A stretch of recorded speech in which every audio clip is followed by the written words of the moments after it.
Good afternoon, students.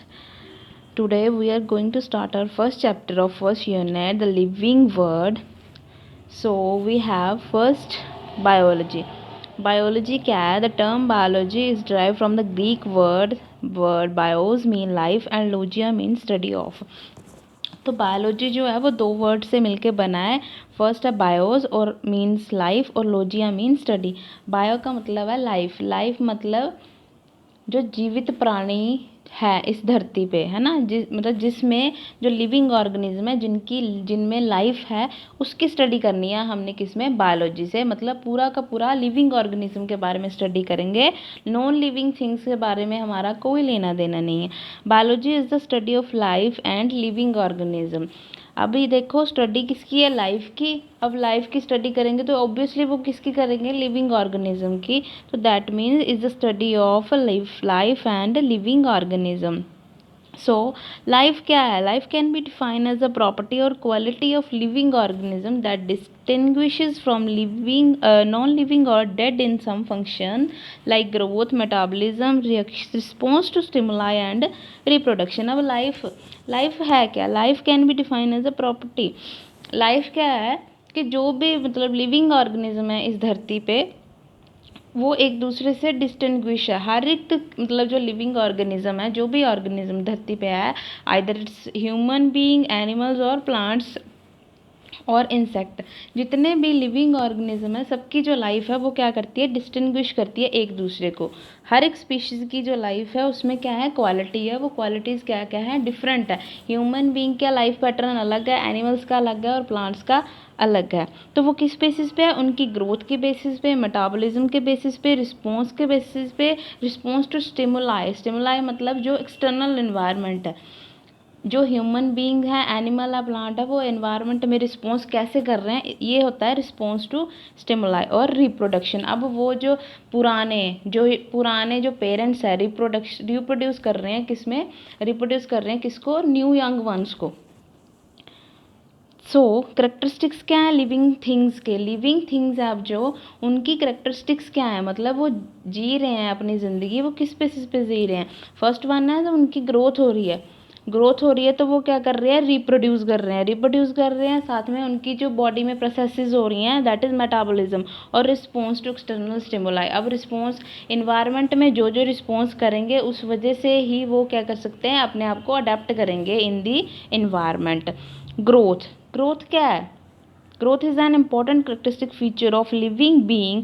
They increase in mass and number. अब जैसे जैसे कोई लिविंग बीइंग है वो क्या कर लेते हैं? न्यूट्रिशन लेते हैं, चाहे in the mean of food और ऑन अदर बेसिस. कोई भी चीज़ से वो क्या ले रहे हैं? न्यूट्रिशन ले रहे हैं. तो उनका क्या हो रहा है? इंक्रीज इन मास बढ़ रहा है, उनका नंबर बढ़ रहा है. आइदर दे आर रिप्रोड्यूसिंग और देयर ग्रोथ. अगर ग्रोथ हो रही है तो दैट मीन्स वो अच्छे मतलब अडेप्ट कर रहे हैं इन्वायरमेंट में, तो वो रिप्रोड्यूस भी कर रहे हैं. न्यू यंग वंस को क्या कर रहे हैं? प्रोड्यूस कर रहे हैं. ठीक है. Non living objects are also grow in mass by accumulation of material on its surface. ऐसा नहीं है कि सिर्फ लिविंग में ही जो है वो ग्रोथ होती है. नॉन लिविंग ऑब्जेक्ट्स में भी क्या है? ग्रोथ होती है. वो कैसे होती है? By accumulation of material. जो मटीरियल है नॉन लिविंग वो क्या करता है? जब सरफेस पे अकमुलेट हो जाता है. ग्रोथ अब लिविंग बीइंग में कैसे करती है? Internal processes that means cell division. अब एक लाइफ मतलब एक सर्टेन एज होती है जब तक जो है वो लाइफ जो है हमारी टिकी होती है ना. हमें नहीं पता कब तक है हमारी लाइफ, कब तक नहीं होता है. एक सर्टेन एज आती है इन एनिमल्स टू, जब आके ग्रोथ जो है वो एक रुक जाती है, जब सेल्स जो हैं वो वीक हो जाते हैं. जब एक अडल्ट स्टेज होती है, जब हम बच्चे होते हैं, तब क्या करते हैं? या 25-35 ऐसी जो एजेस होती है इनमें क्या करते हैं? जो सेल्स हैं वो रिपेयर करते रहते हैं. हमारा बॉडी का इंटरनल सिस्टम है जो खुद पे खुद डैमेज टिश्यूज़ को रिपेयर करके नए सेल्स बनाता रहता है. तो that is called cell division. और सेल डिवीजन जब तक होती रहेगी तब तक जो है ग्रोथ है वो होती रहती है इंटरनली. अगर सेल डिवाइड अच्छे से नहीं होंगे, जो डैमेज टिश्यूज़ हैं वो रिपेयर नहीं होंगे, अगर कोई डिजीज़ नहीं है, एक हेल्दी पर्सन नहीं है, तो ग्रोथ जो है वो नहीं होगी. तो that mean a person is suffering from A disease. Plants plants show continuous growth throughout their lifespan while animals show growth up to a certain age. Plants जो हैं वो अपनी पूरी की पूरी लाइफ में जो क्या करते रहते हैं, ग्रो करते रहते हैं. प्लांट्स की उम्र जो है वो बहुत लंबी होती है in comparison to animals. Animals की जो एक एज है वो सर्टेन होती है.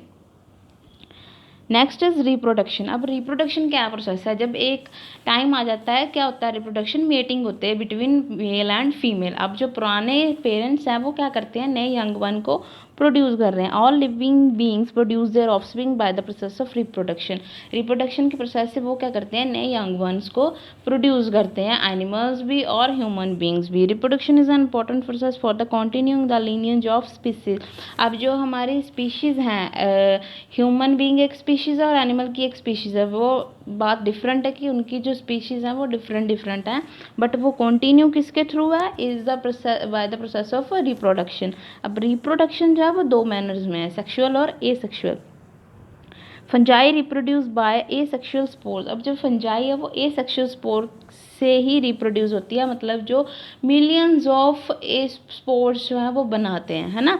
East and hydra by budding. अब ईस्ट जो हाइड्रा है वो रिप्रोड्यूस करते हैं किसके वजह से, बर्डिंग के. बर्डिंग क्या होती है, जो 1 से 2 में डिवाइड कर जाते हैं, मतलब 1 से 2 डॉटर सेल्स बनते हैं जब. Planaria platform bye regeneration. अब जो प्लेनेरिया प्लेटफॉर्म्स होते हैं, जो देखिए आपने रेंगते हुए जो होते हैं इंसेक्ट्स नहीं, एक छोटा सा वोम होता है अर्थवोम लाइक, वो किस थ्रू करते हैं, रीजनरेशन होती रहती है उनकी. Unicellular organism like bacteria, unicellular algae और amoeba reproduce by synonymous with growth. अब जो यूनिसेलुलर अमीबा के लगा लो, अमीबा का जैसे जैसे बढ़ता जाता है तो वो क्या करता है, रिप्रोड्यूस करता है. अमीबा इज़ अ इमॉर्टल, मतलब उसमें कोई नेचुरल डेथ नहीं होती. डेथ के बाद भी वो मतलब एक ऐसा पीरियड आता है कि वो सर्वाइव करता रहता है. That is increase in the number of cells. इनके जो सेल्स है वो बढ़ते ही रहते हैं. मेटाबॉलिज्म. अब जो भी ह्यूमन बींग्स के बॉडी में रिएक्शंस होते हैं, chemical reaction produce into the body, that is called metabolism. अब without metabolism we can not survive easily.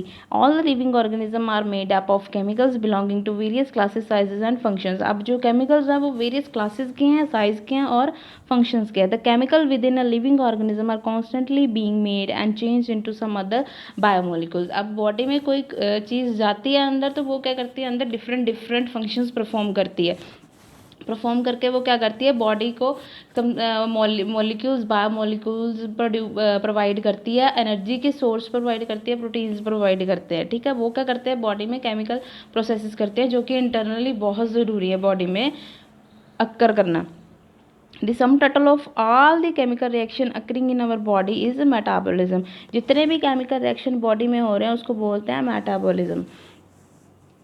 Metabolism is of two type, anabolism and catabolism. Non-living object exhibits metabolism. अब जो non living है object उनको भी हम क्या बोलते हैं, उनके भी अंदर क्या होता है, मेटाबॉलिज्म होता है,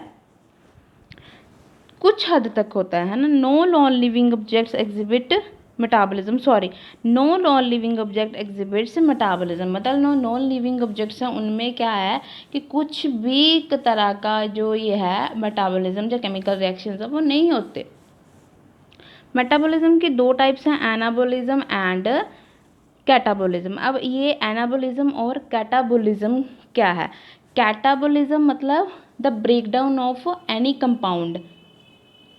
Catabolism means the breakdown of any compound and anabolism is the synthesis of any compound. मतलब कैटाबोलिज्म की एग्जांपल देखो, अब कोई बॉडी में कार्बोहाइड्रेट जा रहा है तो वो क्या कर रहा है, टूट रहा है किसमें, ग्लूकोज में. ग्लूकोज है बॉडी में प्रिजर्व करके रखता है. ठीक है, तो एनाबोलिज्म क्या करेगा, जो छोटे छोटे ग्लूकोज के मोलिक्यूल्स हैं उनसे जो क्या बनाएगा, फटाफट बड़े बड़े ग्लाइकोजन्स बुलाएगा. ग्लाइकोजन्स जो है वो किस में रहते हैं, लीवर में. लीवर में होता है क्या, ग्लाइकोजन. ये प्रोसेस को हम बोलते हैं एनाबोलिज्म और कैटाबोलिज्म. कैटाबोलिज्म क्या करता है, ब्रेक डाउन, और एनाबोलिज्म क्या करता है, synthesis.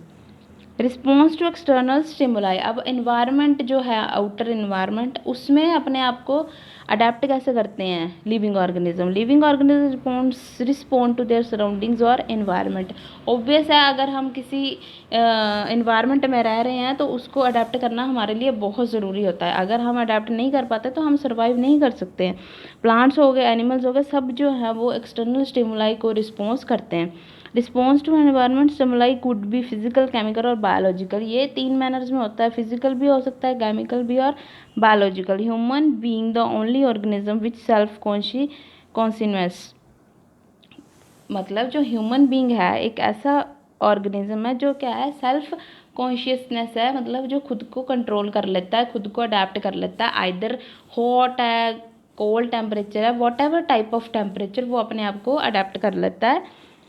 Photo period effect reproduction in seasonal breeders both plants and animal. अब फोटो पीरियड एक ऐसा पीरियड होता है जिसमें क्या है, जो एनिमल्स हैं और प्लांट्स हैं वो क्या होते हैं, इफेक्ट होते हैं।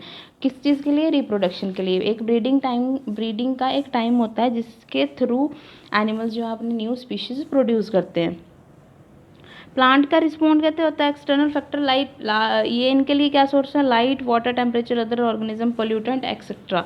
अब प्लांट एक्सटर्नल स्टिमुलाई प्लांट्स के लिए क्या आ जाएंगे, लाइट आ जाएगा, वाटर आ जाएगा, टेम्परेचर आ जाएगा एंड अदर ऑर्गेनिज्म। लाइट मतलब उनको जीवित रखने के लिए या उनके सर्वाइव करने के लिए लाइट एक बहुत बड़ा सोर्स है, और उनको ग्रोथ के लिए पानी।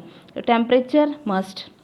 अदर ऑर्गेनिज्म, जो अदर ऑर्गेनिज्म है ना, अदर ऑर्गेनिज्म मतलब कि कई बार जो होते हैं कोई इंसेक्ट्स हैं जो प्लांट्स के ऊपर डिपेंड करते हैं, तो both are they are positively affected. Plants को भी कई बार इंसेक्ट की ज़रूरत होती है और इंसेक्ट्स को प्लांट्स की ज़रूरत होती है। पोल्यूटेंट्स, अब जो पोल्यूटेंट्स होते हैं एक्सेट्रा, पोल्यूटेंट्स तो हार्मफुल कॉज करते हैं, किसके लिए, प्लांट्स के लिए। Diversity in the living word. Diversity क्या है इस लिविंग वर्ड की, मतलब लिविंग जो वर्ड है, लिविंग ऑर्गेनिज्म है, उनकी विभिन्नता क्या है।